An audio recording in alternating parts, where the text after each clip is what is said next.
Milli Məclisdə Əmək Məcəlləsinə təklif olunan dəyişikliklər müzakirələrə səbəb olub. Belə ki, yeni qaydalara əsasən eyni və ya bərabər dəyərli iş görən işçilərə cinsindən asılı olmayaraq bərabər əmək haqqı verilməsi işə götürənlər üçün öhdəlik kimi müəyyənləşdirilir. Dəyişikliklərin məqsədi qadınlarla kişilər arasında mövcud maaş fərqini azaltmaqdır. Gözlənilir ki, bu addımlar nəticəsində bəzi sahələrdə qadınların əmək haqlarında artım müşahidə olunacaq.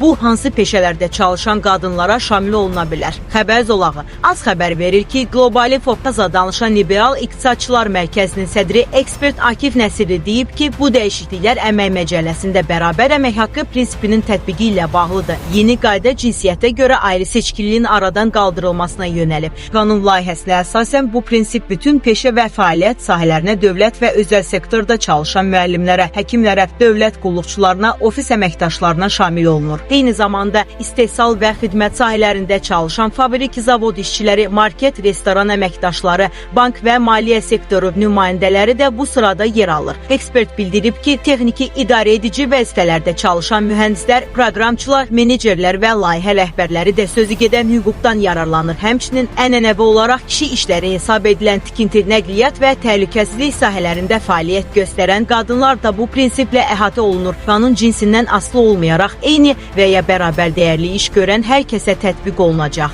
Bütün sahələr üzrə əmək haqqı bərabərliyinin təmin edilməsinə xidmət edəcək.